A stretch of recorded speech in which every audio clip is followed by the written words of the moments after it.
Alrighty, on today's episode here we have one of our good homies, Ashley. It's cranking, fellas. So we've known each other for like years now, so since we're like 16, 15? Nah, younger. I was 13. 13, oh Yeah, really? So it's been almost a decade really. Yeah, pretty much. Getting there. Yeah, like I guess we've like been through like all the transitions through like, life. Virtually, yeah, young and stupid. Yeah. Midlife, no, that. Like 18 phase, we're going out all the time and all that. Yeah, that was a bit of a crisis. That's 2 years. 2 years. Yeah, it was only probably just recent, the last year or two, we kind of stopped going out as much and more doing more. People realise how much stupid spending $200-300 a weekend is. Yeah, especially in that one night kind of thing. Yeah, waking up Sunday, no money. Yeah. So like you're into a couple of things, eh? So like, you know, into flipping, a bit of investing and stuff, or like looking into doing it. Yeah, 100%. Like I've always been taught, like always put half away, like, but that's generally what every parent says, like when you get your money, like put the first half paycheck away, but never started doing that until probably 12 months ago, really. Like, actually, no, I'd say when I was in my apprenticeship, I had to sacrifice a car to jump on a moped for 12 months. But it was probably the best 12 months to, when I look at it now, like a sacrifice to jump on. Dead moment. It's all good, bro. Yeah, it's just like, because as a child, you always get told, like, especially because I've done like a lot of reading into like money books and stuff, and they give you all these principles, but you never ever stick by them. And it's like, what is it? You should live off like 40% of your pay, or like within reason, depending how much you're earning and your outgoing expenses and all that kind of stuff. Yeah. And then, so back to the investing side, like that's obviously transitioned into the shares, and the crypto went massive for thing, and then everyone was doing that. So like, it's a game that not everyone sort of wants to play, but it's a game that I'm interested in. Yeah. So like, virtually I've started with one app called Raise, and it from your everyday purchases, so like if you spend $60, 40, it'll round it to $68. Yeah. And invest that 60 cents into a market. Oh really? And then then that'll transition constantly, whatever. If you can set up roundups, which is what that purchase is called, or you can invest $20 a week, same general, like you don't have to do the everyday spendings, but that for me has worked to the point where it's saved me hundreds of times, like I've had to pull it out. It's getting that, like, you know, I guess that instant transaction where you don't see it, because I got one of those funds, it's called like Spaceship Voyage or something like that, where like invest in the top 100 companies in the world, so it takes like, you know, a couple of bucks out a week. I think they're the same. Yeah. It's pretty much identical, but mine doesn't do like the spending roundup, which I probably should look into. See, and this was a while ago. Like I had it on when it was called Acorns. Yeah. And that went massive, but then now it's Raise, and like not everyone's not everyone's sort of into the everyday thing. Like they're more interested in the roundup, because that's really the idea that sparked that company type thing. So like, I know it's different, but there's heaps of them. Yeah, because there's heaps out there, and investing's not the hardest thing in the world. Like you only probably have to know about 20% of it on how to do it, and you can pretty much borderline start straight away. And so many people say like they get trading confused with investing. As investing is just pretty much like you just put the money there and you let it do its thing. You pick the stocks, and they always say it's gambling. I'm like, is it really though? No, like it's. If you do research, you can you see the trusted information there. Like you know what to look for. The results are there on the page themselves. Like you don't need to ring them up and get the info. Like it's it's just funny too, because the people that say it's gambling are the ones who'll go out to the poker machines or buy that lot or ticket. And it's like, hello, like look at your chances in that. But like there's one I got put onto me, mate. You like collect coins from walking. Is that sweat coin? Yeah, I sweat coin. I haven't really looked into it yet. Like, how's that a gamble? Yeah. Like it's a shock. Because I think it's because you don't make money off it straight away. It's like such a long-term kind of thing. Like you make a certain percentage, but like it's not like, say, a huge amount which people expecting from it. Yeah, like it's no overnight success, that's for sure. And that's what everyone's like looking for, is like that quick fix, the quick buck. And that's why they're like always looking for those jobs that give you the big money, but even though they're not happy doing it, or they work extremely long hours for it. Yeah, that's exactly right. And that's where another part of the investing that people went nuts on was that crypto. I know people lost out on that, and it was like just the whole Bitcoin phase. But there was 2,000 other coins. So many people jumped on it just on the Bitcoin because it got popularized by like the mainstream media. Or people that made thousands off the old coins. Yeah. And then they jumped on Bitcoin and lost. They didn't they just jumped in because it was that the high. The end of 2017, start of 2018. Yeah. It went through the roof. Like that's when it was like $1 went to 20,000 or something ridiculous. It cracked at 25k. Yeah, because it's crazy. Like that's and that's how much volume was through it, and now it's not even 7 to 11. I think it's fluctuating. I think it may have cracked 13. Because it's more of a trading kind of platform it would be now too, instead of investing. Because at the end of the day, it's just never going to see that kind of skyrocket again.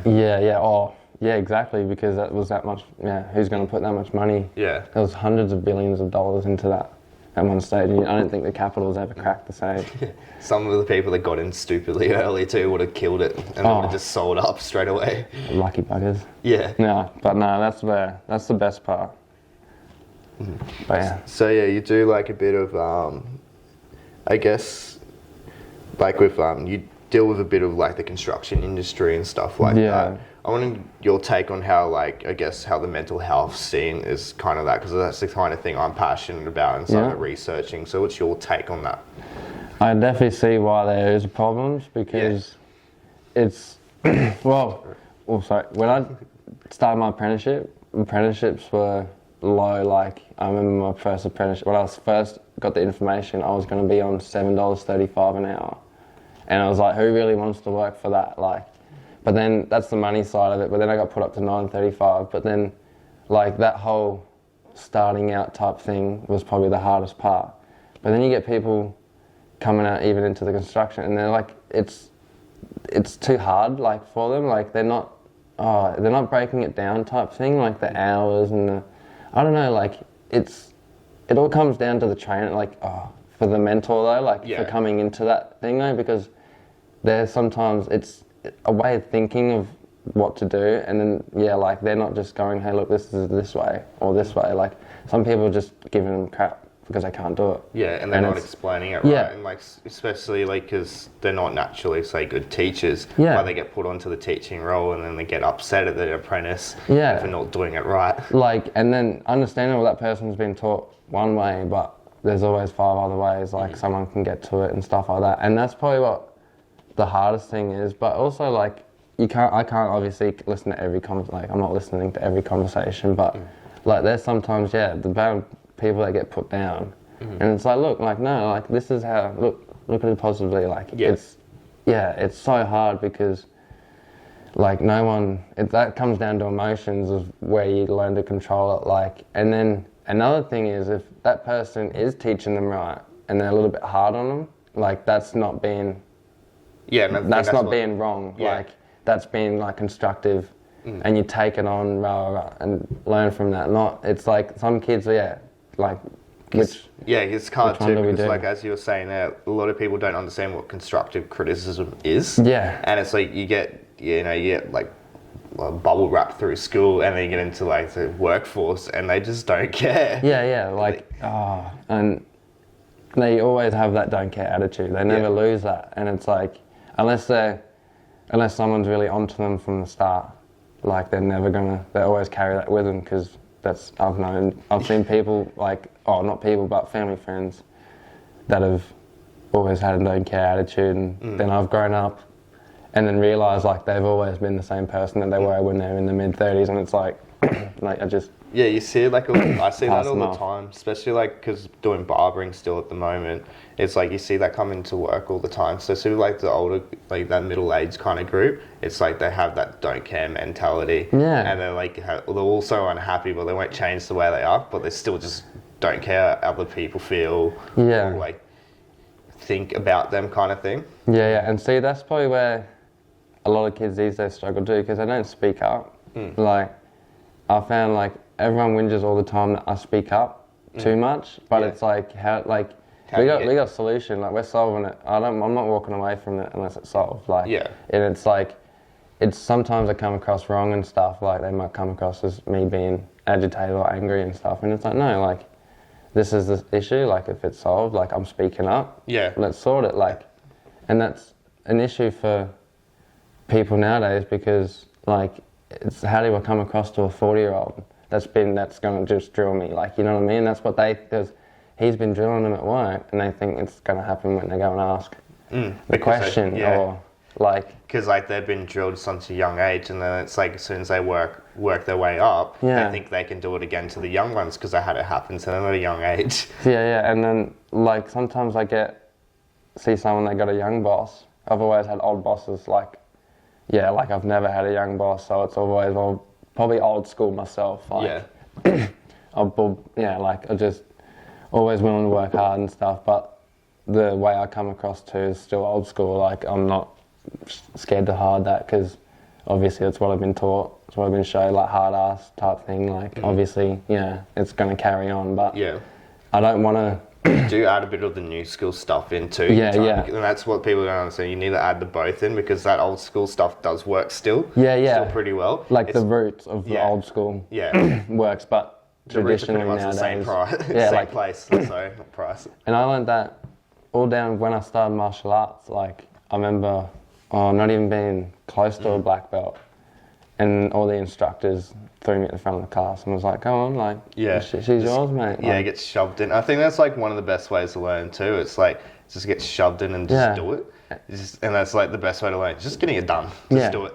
And it's like, and then once you do it, that's when you can, like, I guess, analyze where you went wrong. Your teacher can tell you where you went wrong. And see, that's from that point of view, like, I learned a lot how to come across to people, like, the wrong way, like, not as if, me the wrong way, but when they're doing wrong, like, how to come across so that you can turn them in, turn them in the right path. Like, not make them feel bad for what they're doing, because at the end of the day, you're in control of them. So, like, what you're teaching them is going to create that path.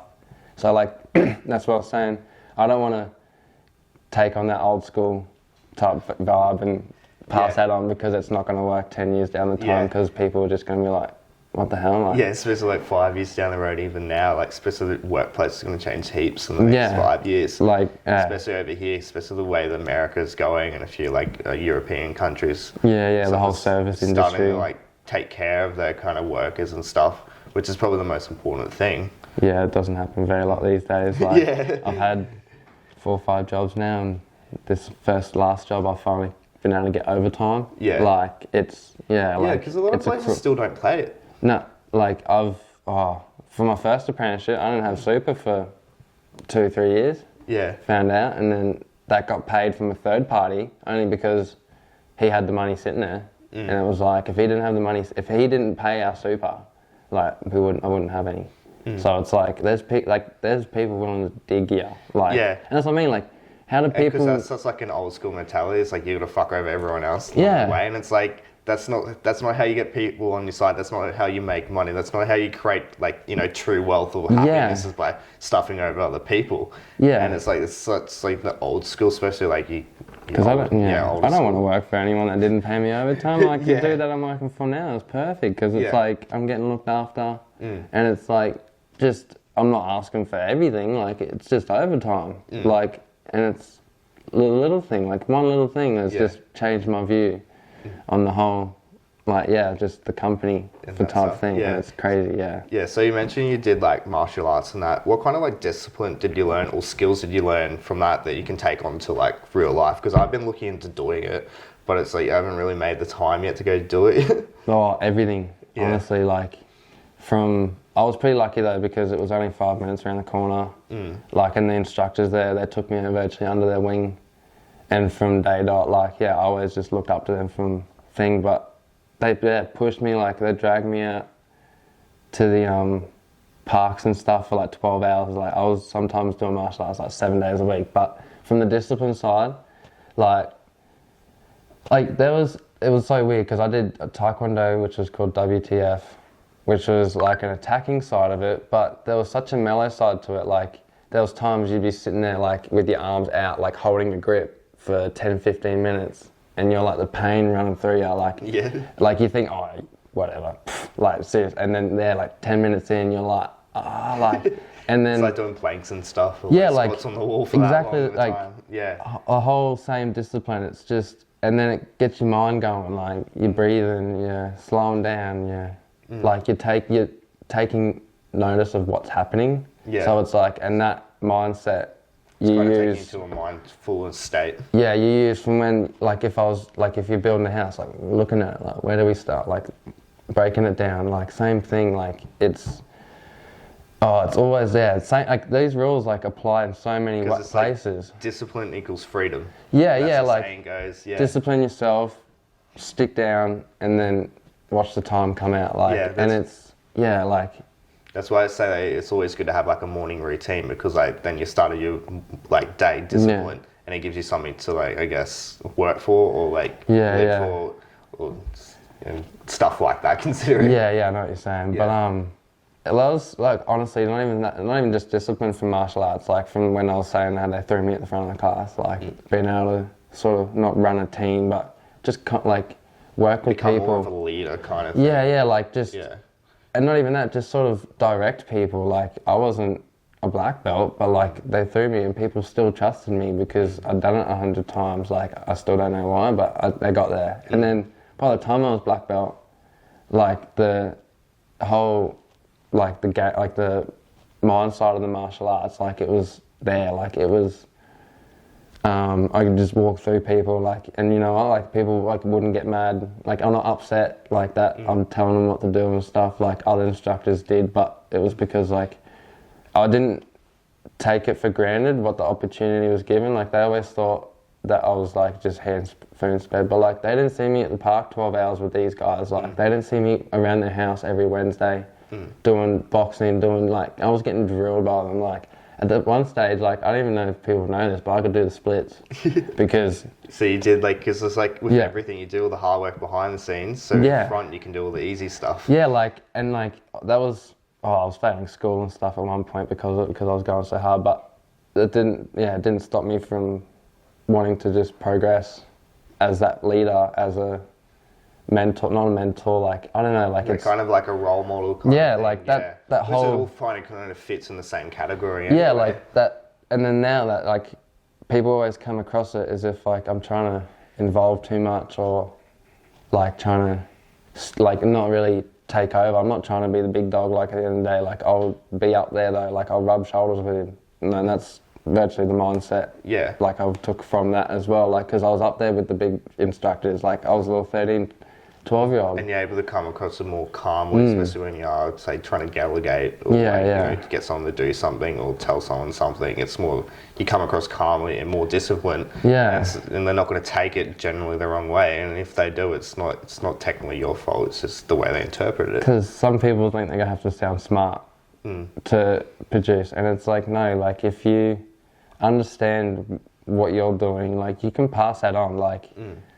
It's like being able to get on people's levels instead of like being able to talk their kind of language instead of talking your language and talking like really smart. Yeah, because it's like not everyone's on your level. Like, you know what I mean?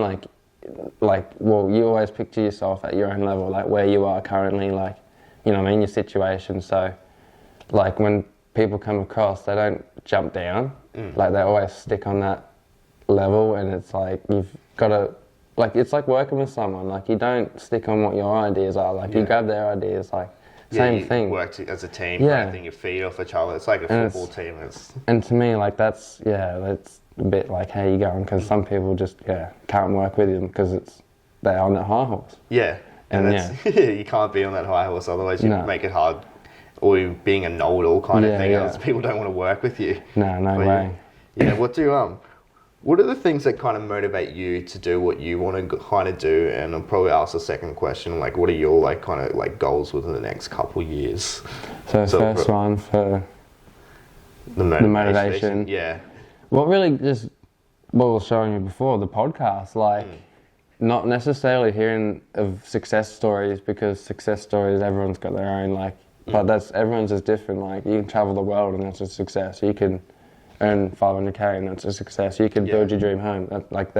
Successes are different, but from the motivational side, like that was what sort of really pushed me, because you sort of, I don't know, the people that I was listening to are always like just keen to learn, create type thing. So it wasn't really the money side of it. It was just creating, like do what if you got ideas in your head, like put them on a piece of paper and turn them to reality. Like that's the more motivation of, and then like the feeling of creating something, like that's sort of what more I'm getting at, is the motivation to create is not like waking up every day and then going like, oh, this is what I'm going to do, like this is it, blah, blah, blah. Like I want to, doing it for the money, you're doing it for fulfillment and doing what you want, create what you want, instead of like looking at it as, okay, this is going to make me the most money, okay, this is going to bring me the most joy. Yeah. And from what I've found, like from like the whole self-progression type thing, like 2 years ago, if you asked me what I wanted to do, it probably would have just been like share trading, like I want to be a trader. But now it's sort of like, that's sort of a more personal thing, like as me, as where now, like, I don't know, I like helping people, like just going, like obviously going out of my way, like it's pretty easy to go out of your way for people, but getting them into like work and stuff, like, you know what I mean, like creating a job for someone, like that would be a fulfillment for me. Like my eyes have changed recently in the 6 months of my goals. And it'd be lovely, like honestly it'd be amazing to build like a labour hire company, like just create jobs, like and it's like, because you know, like your general ideas go through your head, I want to create a clothing line, I want to do this, like your stereotypical, not saying that's bad, like anyone can create a clothing line and it can be sick, like but it's, for me it wasn't, because I had the same thing happen to me too. It's like before I actually, like, because about 3 years ago, right, so I was sitting down with like a friend of mine, and we were like I was sitting there writing like all the things I wanted to do, and I was trying to like work out, because I wanted to help people to find their way in life, and like to help them find the right job and stuff, and I'm like, how do I turn this into something? And I just didn't know how to. And then it's like eventually I just like scrapped that goal kind of thing, and then I'm like, okay, because I was already doing barbering, and I had this weird thing that I like loved it, when really I was like, I sat down and I picked out everything I didn't like about it. I'm like, do you really love it, or are you just doing it saying you love it because you're doing it at the moment? And that's the thing I said to myself. I'm like, okay, you don't actually love it. It's like you're just doing it because everyone's giving you like appraisal for it. And that thing, and then it's like, and then I looked into doing, because I'm like, okay, I'm into athletics, so I'm like, I'll do a sports shoe brand. And then I started looking into it, doing designs and that, and then I got to a point, I'm like, this is not going to be fulfilling in the long run, because like, this was like my end goal, to help people find their way in life, or like help them to make positive change.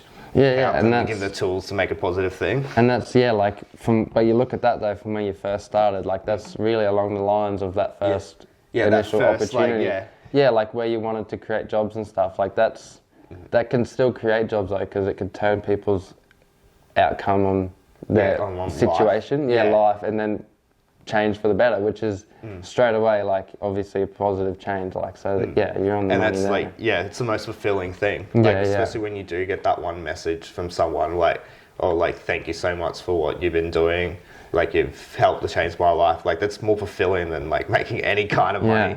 So you're like, and there's still like, trust me, I'll probably still create like a clothing line, like I'll still try and just create some shirts and stuff, but it's not going to be like, as you said, fulfilling. Like I want to actually make a change on someone. It's more like it comes like a little side kind of like gig. It's like, it's more of a fun kind of like, I guess, escapism, like a little side fun hustle kind of thing. Because I'm still going to do like the same thing. Still going to do like a couple of t-shirts and stuff. Like I've got a few designs in the make at the moment. See your merch and stuff. See it's always an add-on type thing, but you needed that fulfillment statement sort of. And I think that's what people miss out on. It's like they just go for the money side. Okay, this is going to get me the rich the quickest, and it's like, and then they get to the point of making, you know, $100,000 or a couple of million, and they're like, I'm not fulfilled. And then they start doing, say, like, you know, your business coaching, your lifestyle coaching, and all that kind of stuff. No, exactly. Where the train hits. But no, that's all good, bro. So why do you think, I guess, people get stuck in one spot, or stay in one spot for like 10, 20 years? They're not used to change. Like from early days, like we'll say, like you see someone, I know people they've moved 20 different schools, and they've, like, you look at them now, like, and they can get on the Sunny Coast and know someone, they can get on Gold Coast and know someone, but, like, for someone that's been in the same school for, say, would have gone from P to grade 12, so, like, say if they get P to grade 10, they got to do 2 years at the last school, like, that change on them is real hard because they're so used to the same rules and the same thing every day, like, and it's, that's probably where I come from, is change. They're not used to that. Yeah, that's definitely it, because it's like, in the States I was not used to change, but now I'm like, okay, I want to change as quick as possible. Yeah. And it's like, because getting stuck in one spot, you end up being unhappy. And then everyone's like, why can't you be happy with what you have? I'm like, I am, but I do want to keep growing, because that's how you, like, you know, get fulfillment, as we were talking about before. And every time you look back on the last 6 months, you're like, there's like a little spurt of joy when you look back and you're going, I've come this far. Yeah. Or like, and you like just pat yourself on the back sort of type thing and do the next 6 months. Like, because I spoke about this before. It's like we always forget to smell the roses on the way. Yeah. And it's like, well, look how much you've done over the last 6 months. Yeah. And look how much change you've done then. Like, you continue doing change. Like, change is not hard. It's just doing. See, and then, there's a quote. It's obviously like, people forget to enjoy the coming up part, because when you get to the top, the only place you can go is come down. Yeah. So it's like the people forget to love the process on the way, and that's what I found. Like when I was sold pure heart and soul fucking trading, like you'd think, oh yeah, 10 years time we'll be just looking at 7 figures type thing. Like, and then it's like, it's not, that figure's not there. It's like if I wanted to trade, I'll trade. Like, and then I'll whatever. Yeah. It's like enjoying that process along the way, which you have to. And then like if you'd asked me 3 years ago, what have I done? Like this, like, and then it's like now, like I've enjoyed everything. Like you look at it, take the positives from what you've learned and where you are. Like don't look at it, oh this day sucked or this. Like you don't know. Take on what people brought to you. Like because my last job was like that. Like it sucked. Like I was, I was not healthy. Like. My mental state was probably its worst just because I was not sleeping, not doing things right and just working like just too much. That's why I always do the thing of writing like 3 things down each day that I'm grateful for like not just like say, you know, having a roof over your head, for each moment, like, so that means I've got to actually sit there and process of like, okay, what happened today? What moments actually bring me a bit of joy that I'm grateful for and stuff like that. And then it's like I start like when especially because I don't overly like my job. And it's like, okay, now it's starting to get a bit better and a bit more joyful to be there, because I ask myself every time I'm like not in a bad mood, it's like, what am I grateful for right now? See, and that's, the biggest thing I took from that job was because I did it for 12 months. And like, honestly, like the most crazy, like I haven't seen anyone in 12 months. Like I haven't done anything really but work. Like, and then over that time I've built up my ute and tools and stuff. But like from that job, I've pushed myself to like the longest I could. Like I was doing like at one point we did one shift from like 5:30 in the Arvo till 11:30 the next day. So I never drink. That's a good break. But like 20 hours straight.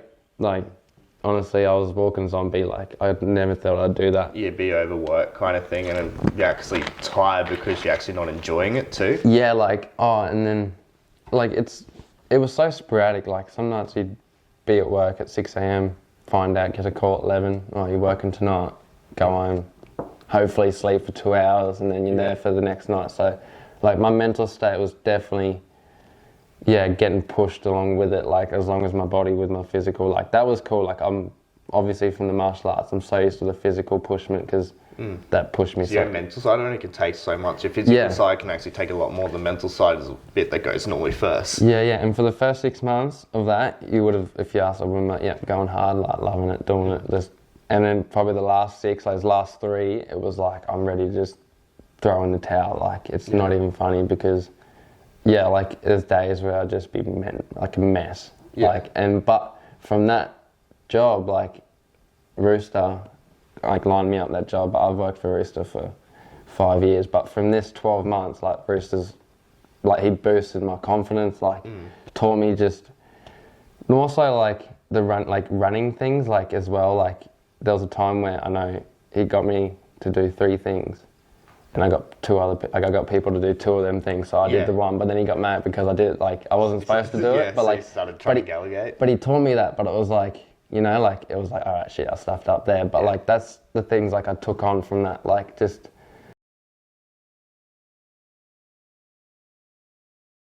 So that's like what you said, don't take on the money side of it, because that's not, that's never going to be a fulfillment. You're always going to be chasing something that's... Money doesn't stop. Yeah, it's like... a branding number. Yeah, like, exactly, like, you're going to be chasing something that's forever rounding, like, it's not going to stop and hit a goal or, like, hit your thing, like, and then as soon as you hit a goal, you're still, what's the next bill? Like, it's not a fulfillment, you're on to the next step, and it's, so it's learn the process, trust it, and then love it.